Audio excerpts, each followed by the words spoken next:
Olá pessoal, hoje eu estou aqui para uma aula online, diferente. Eu confesso que eu não sou muito acostumado com filmar as aulas. Estou aqui na Formatar para fazer isso melhor, porque aí eu tenho o equipamento, o quadro, se precisar de rabiscar, que é o meu jeito de dar a aula, né? Mas dando continuidade à nossa aula da semana passada, o nosso tema ainda inicial, que é a origem da família, desde os primeiros momentos até agora. E eu já também enviei para vocês o material, tanto pelo grupo do WhatsApp, quanto pela plataforma AVA aí, E agora eu estou gravando esse vídeo através do YouTube, no meu canal, professor Marlon Amaral, o Marlon Rocha Amaral, no meu canal lá, vocês vão me achar de toda forma também vai ter o link que eu vou enviar pelo grupo do WhatsApp e também lá pelo AVA, beleza? Mas enfim, gente, vamos retomar aqui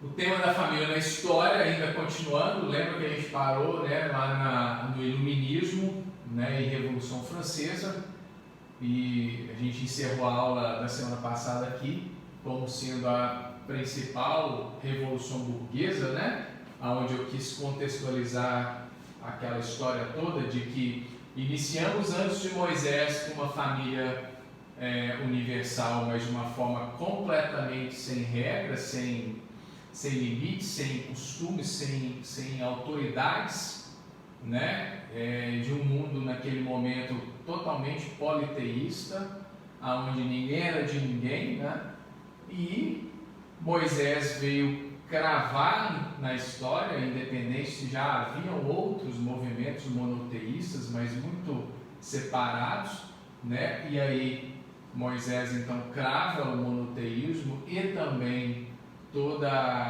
o início de uma legislação, de uma moralidade no contexto de convivência, principalmente no aspecto entre pai, mãe, esposo, ou então mulher, marido, E damos início à parentalidade reunida. E também, só recapitulando, de Moisés até Jesus, essa parentalidade se tornou cada vez mais fortalecida e enrijecida em clãs, que é aquilo que a gente colocou. E esses clãs, se você era pertencente ao clã X, você tinha tais valores; se você fosse pertencente ao Y, eram outros valores, e de certa forma existiam rixas entre vários clãs, com esse ensimesmado parental aí, E Jesus vem e inaugura exatamente a família universal, onde Deus é um ainda, apenas, mas todos nós somos irmãos, ou seja, fazemos parte de um grande núcleo familiar, filhos de um Deus só. Com a máxima dele, de amar a Deus sobre todas as coisas e ao próximo como a si mesmo.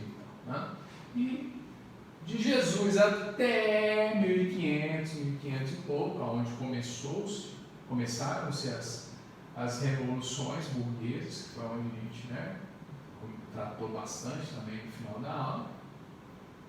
Essas revoluções então começaram a trazer questionamentos da ordem religiosa da época, que era hegemônica no nosso ocidente, obviamente, e era a religião católica apostólica romana e todo o poder que ela exercia na sociedade, tanto econômico, tanto social, cultural e religioso, obviamente, e as imposições que ela colocava à sociedade na época e aos parentes, E aquilo tudo então começou a efervescer, e as primeiras revoluções, como a gente já disse, foram as revoluções religiosas, com Martinho Lutero, João Calvino, e depois todo um movimento, culminando exatamente no Iluminismo e a Revolução Burguesa, E só para relembrar, onde a gente tinha parado, né, o iluminismo criticava o absolutismo, claro, né, o mercantilismo, a intolerância religiosa e afirmava que os homens são iguais perante a natureza. Então todos nós ali passamos a ter oportunidade de exercer a nossa liberdade, né, de expressão. E também, assim, a desigualdade entre os homens era fruto de uma sociedade, e para que haja uma sociedade justa é necessário a igualdade entre os homens e a liberdade de expressão. E aqui é onde a gente, de fato, encerrou a aula entendendo o seguinte, que a Revolução, o Iluminismo e a Revolução Francesa, até indo um pouco aqui, né, as causas da Revolução Francesa, a difusão das ideias ou dos ideais iluministas de liberdade, igualdade e fraternidade, que orientaram os revolucionários franceses na luta contra o absolutismo e a desigualdade social, e os burgueses franceses de 1789 afirmavam que a libertação da burguesia era a emancipação de toda a humanidade. E aí isso é frase de Karl Marx e Friedrich Engels, né?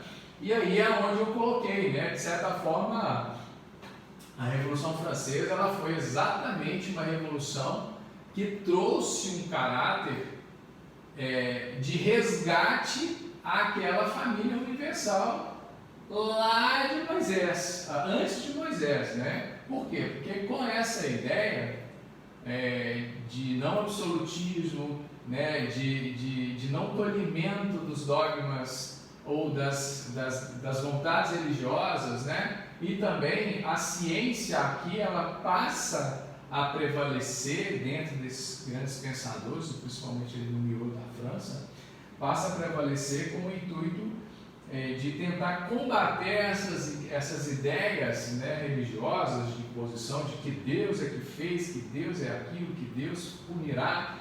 E aí essas pessoas, esses cientistas, esses filósofos começam então a dar um outro tom social, um tom que de fato vai começar a disseminar ainda mais, né, nesta sociedade parental, permitindo então novamente as possibilidades de se relacionar com todos novamente e que de certa forma, tudo bem, eu tenho meu pai, mas a minha mãe, mas de certa forma eu também posso ter outros eleitos como pais e mães, ou então eu posso me relacionar com quem eu quiser, independentemente se estou assim ou assado, né? E aí, só que com regras familiares, com regras já culturais, com regras científicas, com regras filosóficas já consolidadas, diferentemente da época de antes de Moisés, né? Eu acho que isso ficou muito claro. Então, a gente encerrou isso aqui, né, na última aula da semana passada,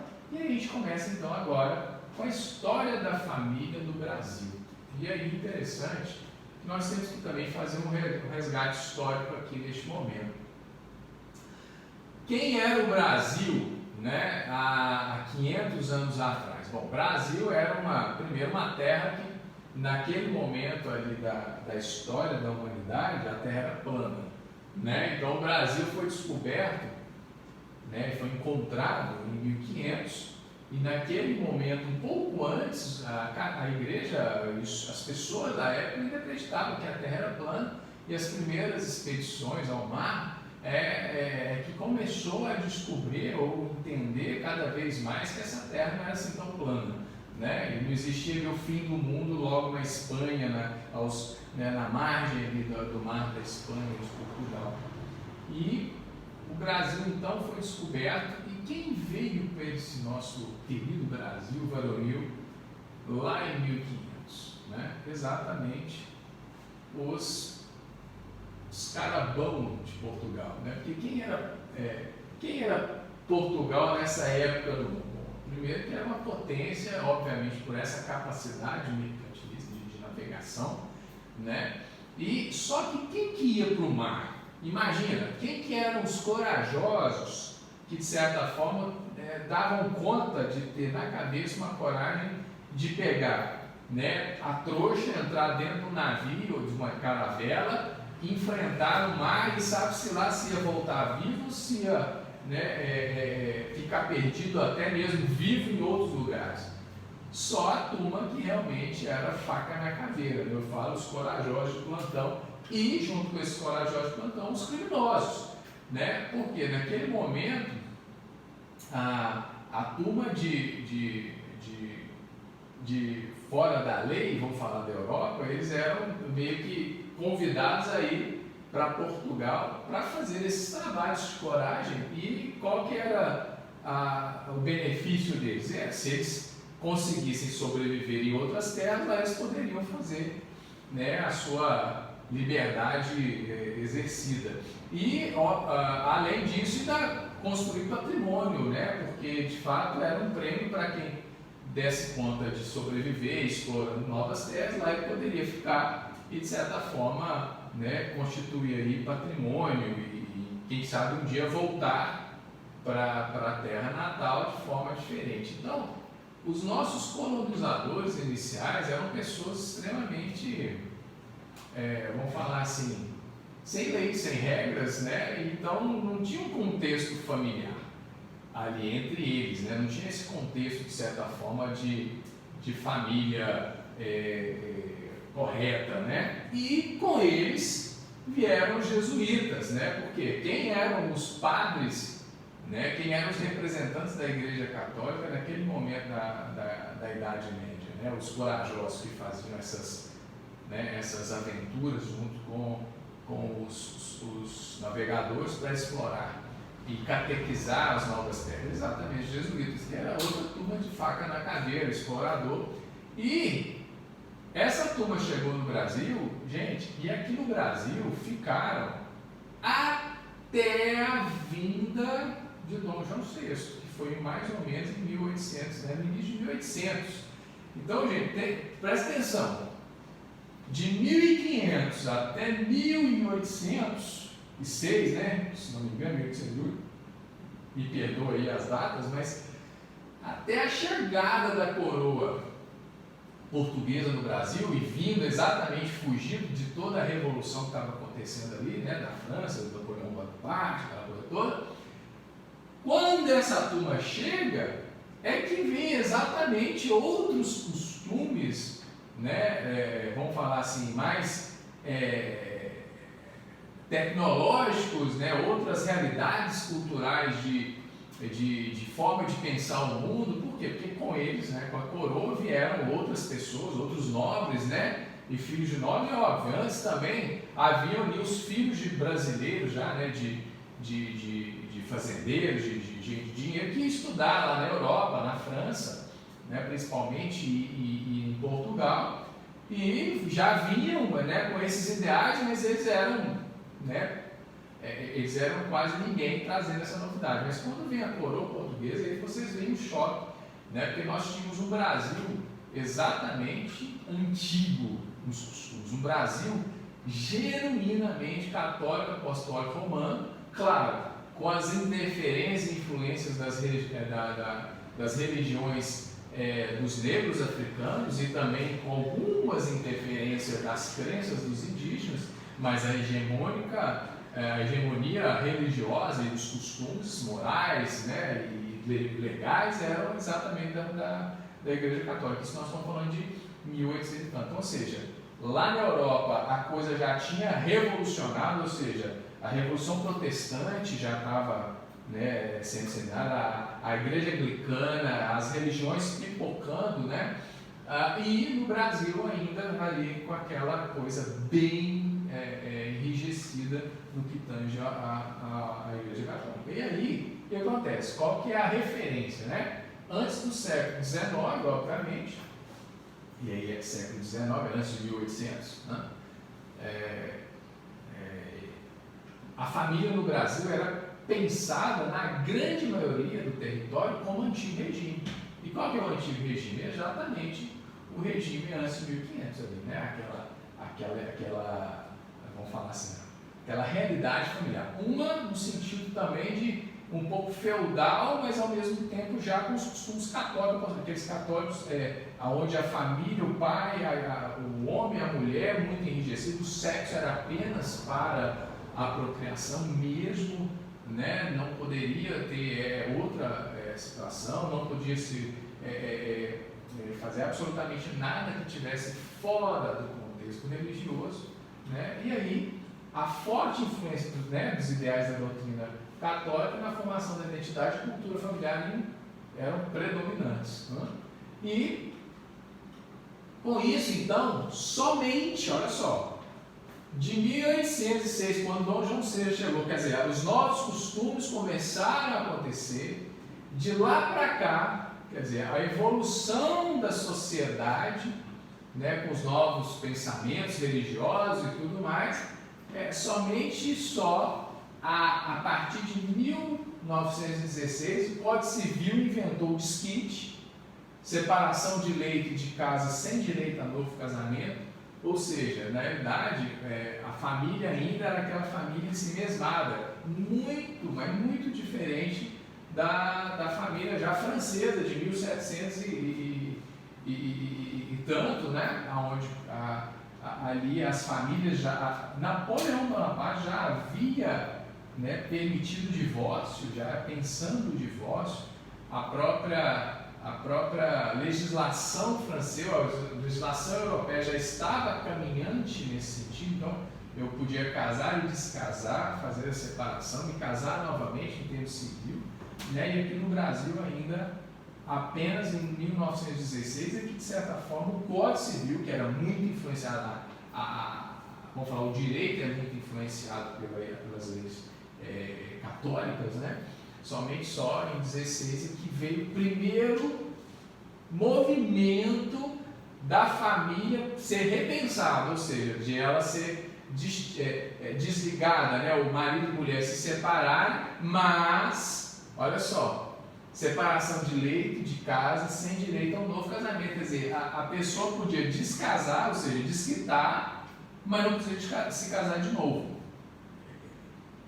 É meio inconcebível isso. Apesar de que o principal regime de casamento no Brasil, em todos os tempos e até hoje, é o de amaziamento, ou seja, não é um casamento legal, civil, né? E desde sempre. Então, na realidade, isso aqui era muito mais um discurso católico, um discurso religioso de casamento, de tentar regular as coisas, mas na realidade o brasileiro ele vivia ali amaziado, né? E outra, temos até hoje histórias e até hoje também personagens que no nosso rincão brasileiro ali, norte, nordeste, existem casamentos onde marido com 2 ou 3 esposas, da mesma forma que esposa com os 3 maridos, é tanto que existe aquele filme brasileiro, Eu, Tu, Eles, né?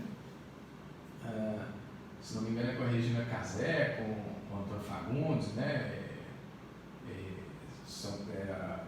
Da mesma forma que a Dona Flor e seus 2 maridos, né? Então essa é uma história real, que isso acontecia no nosso passado aqui. Mas a Igreja Católica fazia vistas fervorosas em cima disso, condenava muito, né? E não só a Igreja Católica, a própria legislação brasileira, porque o casamento não podia ser desfeito, né? Somente em 16 passou a poder ser separado, mas não podia casar de novo, ou seja, eu tinha que ficar, né, eternamente, em termos legais, sem a possibilidade de ter esse rearranjo familiar. E olha só que interessante, de 1916 a 1977 apenas, ou seja, nós estamos falando de pouco mais de 43 anos, né? 43 anos atrás apenas é que o divórcio foi instituído e com ele uma nova história da família do Brasil passa a ser escrita. Gente, olha só que interessante, 1977, nós estamos falando que o Brasil demorou aproximadamente 200 anos, porque a Revolução Francesa foi em 1970, né? Só para me lembrar aqui, 1789, olha só, 1789, né? Eles estavam lá fazendo a Revolução.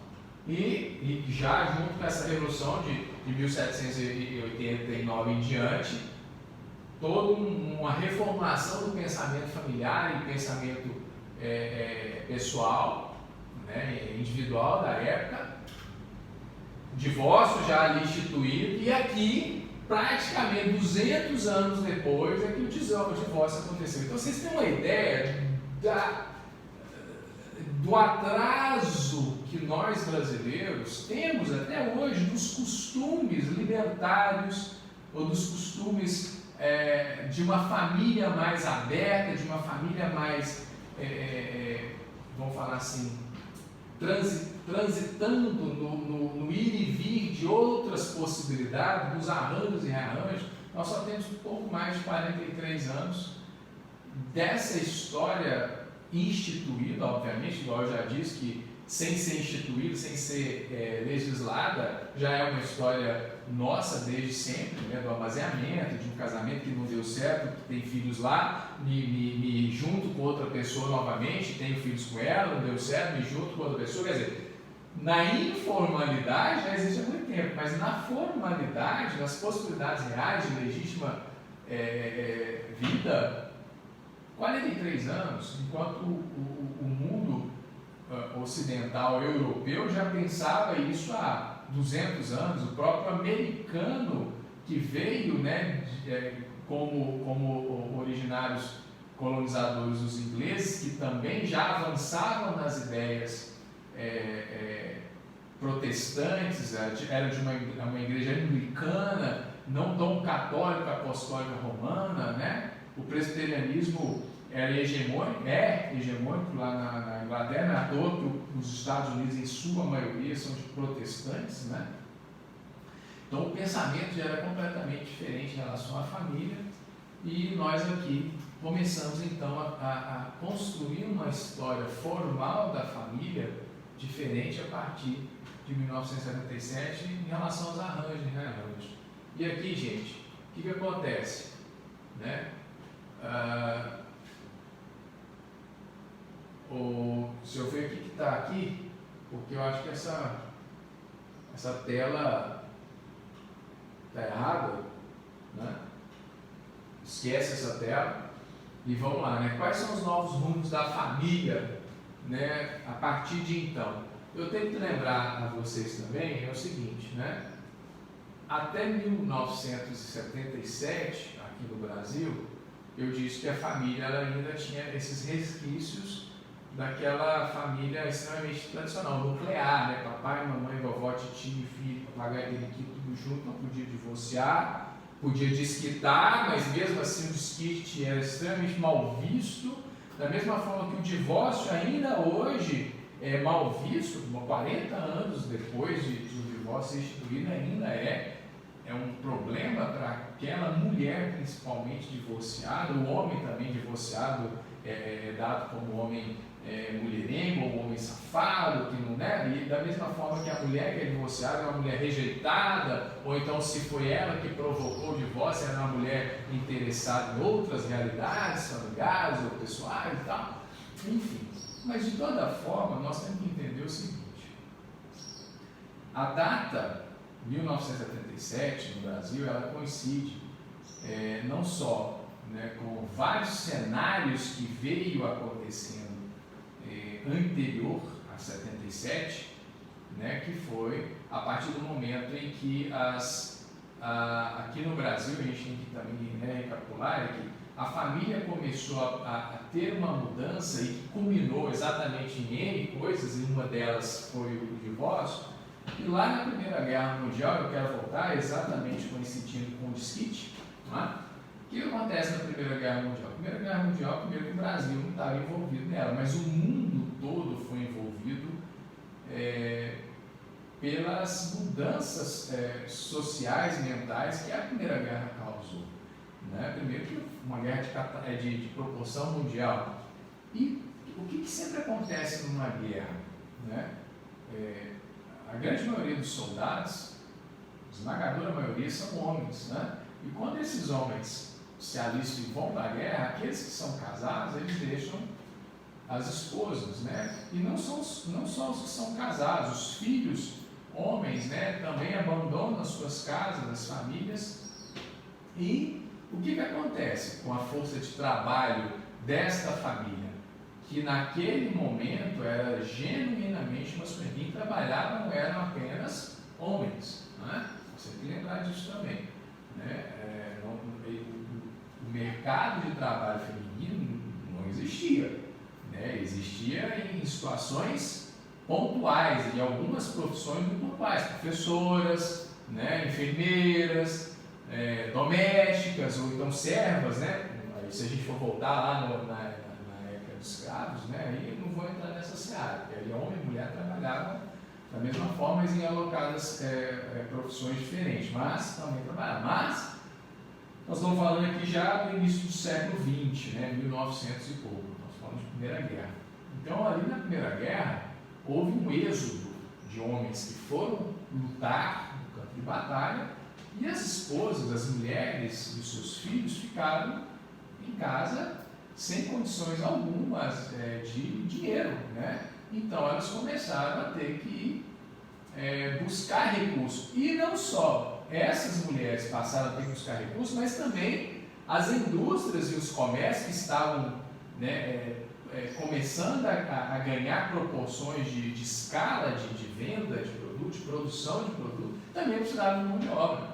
E aí, né, essas mulheres passaram a ocupar cargos, né, na indústria, no comércio, uma para sustento da casa e outra para manter a funcionalidade do comércio. Então, exatamente a Primeira Guerra Mundial, por mais destroços que ela trouxe no mundo, ela começou a inaugurar também no mundo essa nova possibilidade feminina de estar no ambiente masculino e de fazer o mesmo papel, né, do homem na sociedade. E é tanto que a partir de 1913, 14, 15, né, principalmente no período da guerra e dali para frente, as mulheres cada vez mais ganharam força, cada vez mais começaram a conquistar seus direitos de poder estudar, o direito de poder votar, o direito de poder frequentar a vida noturna, o direito de poder cantar, de poder exercer as artes de uma forma libertária, né? E isso foi cada vez mais crescendo e já começando a mudar ainda mais o cenário familiar, porque essa mulher já não estava mais ali sendo criada para simplesmente ser a mãe dos filhos do homem, né? Ou ela não estava ali sendo apenas criada para tomar conta da casa, para fazer os afazeres domésticos e ter um bom marido que fosse provedor e tudo mais. Quer dizer, ali já começou, nesse momento, começou a mudar essa forma de agir, de pensar de uma sociedade. E claro que isso aconteceu primeiramente na Europa, né, e nos Estados Unidos, que foram os países ali que se envolveram, principalmente na Primeira Guerra. E olha só, Guilherme, aí, da Primeira Guerra para a Segunda Guerra, isso só se fortaleceu. E na Segunda Guerra a coisa tomou uma proporção maior ainda, porque a Segunda Guerra foi gigante, né? Não só em proporções de terras, né, de países envolvidos, de quantidade de gente envolvida, mas de anos também, né, de 39 até 46 praticamente. Quer dizer, foi uma guerra de 7 anos consecutivos, 6, 7 anos consecutivos. E imagina que são 6, 7 anos consecutivos sem homens, né, trabalhando, e as fábricas nesse momento, as empresas, as indústrias, nesse momento da vida terrestre já estavam, né, muito grande, a necessidade de consumo, a população, né, crescendo cada vez mais, e essas mulheres já adaptadas ao mercado de trabalho, ainda mais ocupadas no mercado de trabalho. E aí de 40, né, da Segunda Guerra Mundial até exatamente as revoluções da década de 60, e é aqui que eu quero colocar, gente, foi exatamente uma consequência atrás da outra das mulheres cada vez mais próximas desses homens, no sentido de igualdade de direito, de igualdade de trabalho, de igualdade de fazer o que quiser, de liberdade de expressão, de religiosidade ou de não religiosidade.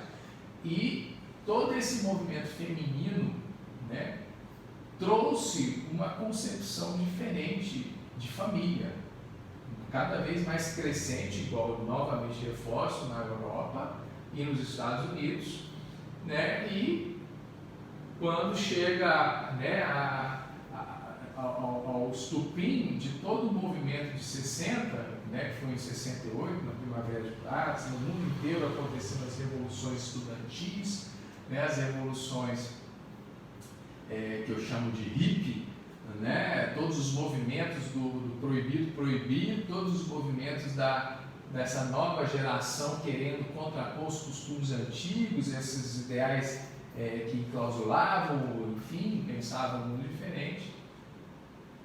Exatamente surge o movimento feminista, né? da queima dos sutiãs na praça e tudo mais. E daí para frente, de 60 para frente, foi maravilhoso, porque aí de fato a mulher cada vez mais se consagrando esse lugar dela de poder exercer aquilo que ela bem entende, tal como o homem, né? Também, claro que eu não estou falando que foi simplesmente ali, ponto, as mulheres já estavam, a gente sabe muito bem que as mulheres sofrem até hoje, né? Diferenças ainda são gritantes em vários segmentos da sociedade, mas isso significou muito para a família, né? Para esse modelo familiar que a gente tem. Por quê? Gente, até final de 1800, aqui no Brasil, que eu estou dizendo, e lá na Europa até final de 700, 1789, 1800, nós vivíamos um pensamento familiar extremamente enrijecido pelos moldes católico apostólico romano aqui no Ocidente.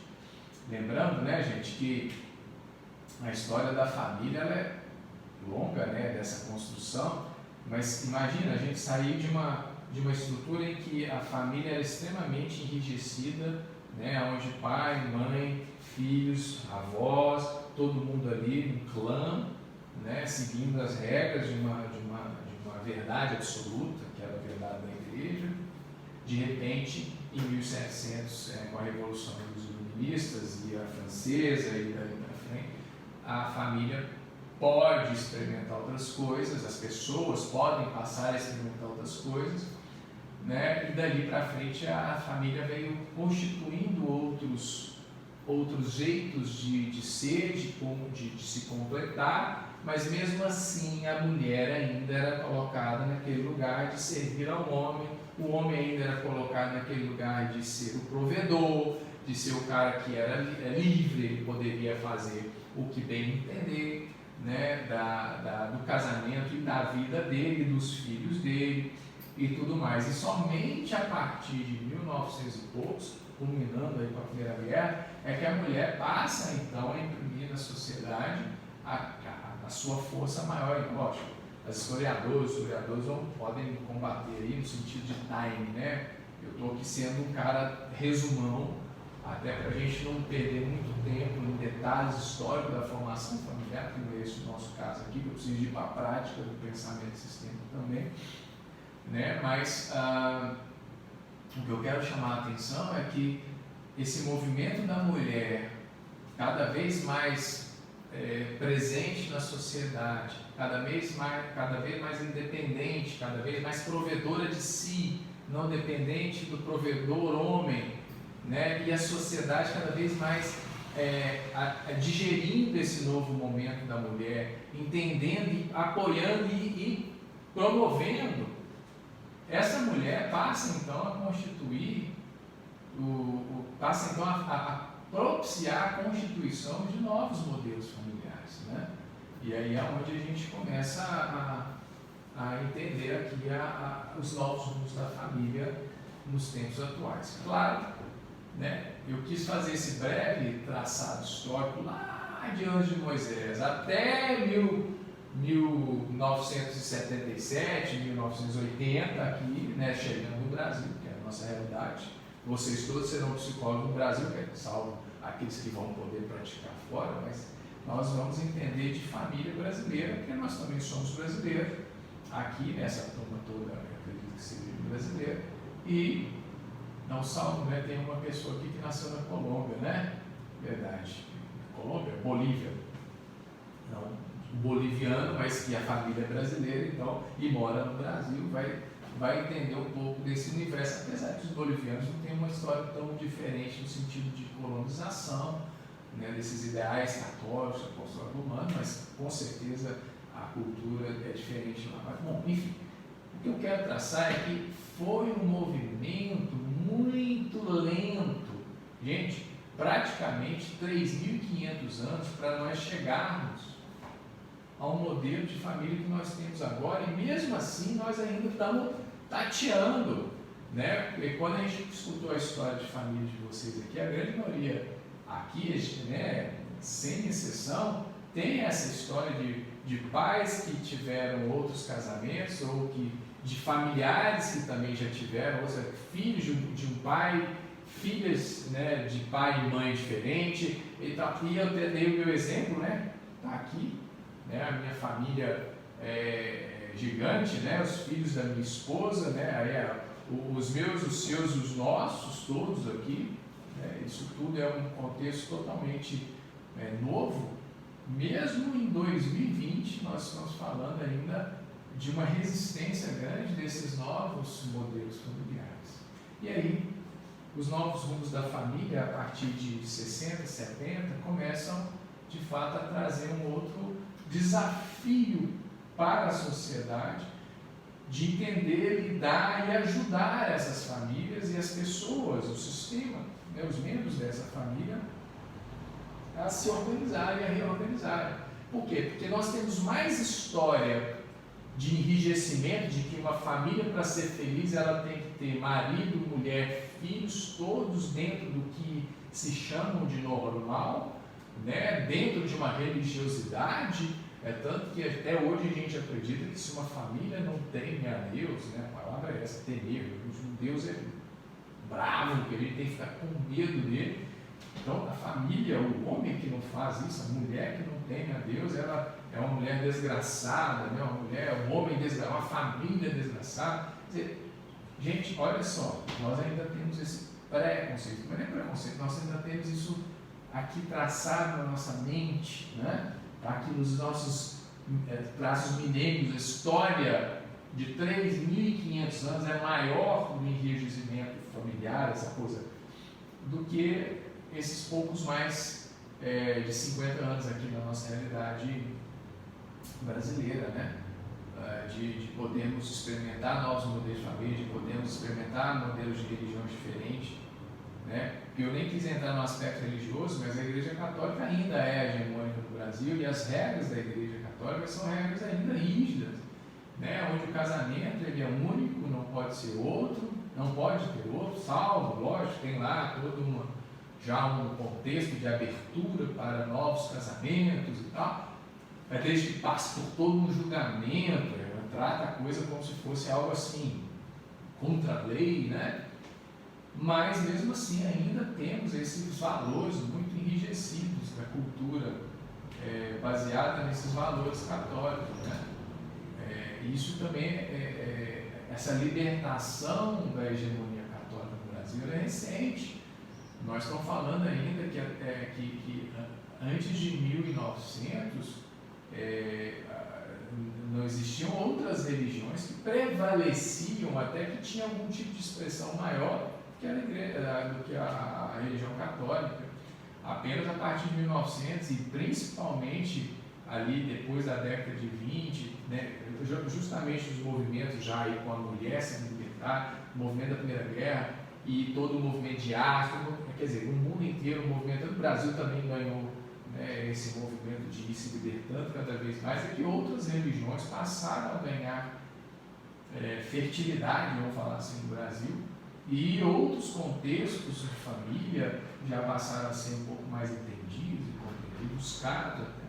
Enfim, tá? E aí a gente chega exatamente nesse momento. Eu não vou passar naquela parte, não, mas aí eu quero colocar o seguinte: já vou direto para a crise da família nos tempos atuais, nos dias atuais. Por quê? A partir do momento que eu tenho uma linha de história, né? Eu tenho de 1500, de 1500 anos antes de Cristo, né? Com Moisés. E até hoje, 2020, nós estamos falando de 3.520 anos, né? Ou seja, 3.520 anos, que é aquilo que eu já falei, vivendo uma linha de raciocínio familiar muito enrijecida. Isso aqui tudo. Mas, em 1789, Revolução Francesa. E aí, quando a gente fala de 1789 para 2020, nós estamos falando de apenas 230 anos, né? 230 anos contra 3.520 ou 3.000, aí eu vou tirar 3.320 anos, gente, 3.300 ganha 230. E claro que essa transição de 3.320 anos, ela foi lenta e gradativa, da mesma forma que essa transição de 1789 até 2020 está ainda sendo lenta e gradativa. E aí, meu amigo, crise da família. Primeiro porque, de certa forma, nós estamos muito mais acostumados a agir como pediu para a gente agir em 3.330 anos, né, do que isso tudo que nós estamos vendo. E somando toda essa revolução de consumo, toda a revolução, vamos falar assim, a revolução de ideias, né, de costumes, e aí somando isso tudo, essas revoluções de casamento, recasamento, filhos de um, filhos do outro, os meus, os seus, os nossos, de todo mundo, traz exatamente crise. E aí, a gente tem que entender o que significa a palavra crise também, né? Porque toda vez que a gente fala em crise, e outro, nós estamos vivendo exatamente um momento muito catastrófico, vou falar assim, que na história da nossa querida humanidade nunca se existiu uma coisa como essa que está acontecendo agora em proporções dessa natureza, em escala mundial, que é a história do coronavírus, né? E obviamente as crises estão sendo estouradas, crise sanitária, crise econômica, crise social, porque a gente não está sabendo entender e acaba uns tomando partido de outros por outra. Mas o que é crise? Todas as vezes que a gente fala de crise, a gente sempre lembra de coisa ruim, né? E crises vem exatamente do grego crises. Eu decido, eu separo, eu distingo, eu julgo. Crise, gente, é escolha. Escolha. Crise vem de escolher, vem de separar, vem de decidir. Então, quando eu falo que eu estou em crise, é a mesma coisa eu falar assim, eu não sei o que eu faço, eu não sei o que eu tenho que decidir. Né? Então, quando eu falo assim, a crise da família dos dias atuais a família dos dias atuais não sabe para que lado ela está seguindo, ou para que lado ela deve seguir. Né? Por quê? Porque eu tenho 3.000 e tantos anos de história que me pediu para seguir alguns caminhos, e que agora eu tenho um monte de caminho para seguir, eu não sei qual. Então tem hora que eu sigo um caminho, tem hora que eu sigo outro, tem hora que eu sigo outro, e eu não sei, estou perdido.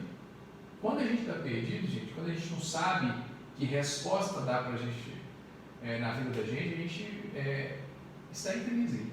Ou o mundo está em crise sanitária. Por quê? Porque nós não sabemos o que nós devemos fazer para controlar esse vírus. A única coisa que a gente sabe é que a gente realmente tem que se isolar, mas qual que é o movimento, além de se isolar, não sabemos, porque isso pode acontecer assim, pode acontecer assim, isso é crise. Da mesma forma que a gente fala com crise financeira ou crise econômica, por quê? Olha, eu estou sem dinheiro, então se eu estou sem dinheiro, o que eu faço?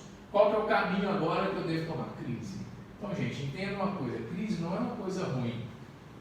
Né? O estar em crise é que é uma coisa ruim, mas a crise não é coisa ruim, não. A crise é exatamente o momento em que a gente pode ali definir várias coisas, que é o que, de certa forma, acontece. E, de certa forma, a família é exatamente um laboratório de relações humanas no qual se testam e aprimoram os modelos de convivência para a criação de uma sociedade harmônica e promotora do bem-estar humano. Gente, olha, fantástico. Exatamente na família é que nós vamos estar testando as nossas escolhas o tempo todo. E aí imagina exatamente essa família de hoje que tem todas as possibilidades de viver enquanto ser humano na sociedade, pode tudo, e pode tudo mesmo, depende do meu querer, escolher, e também depende da minha responsabilidade comigo mesmo, né?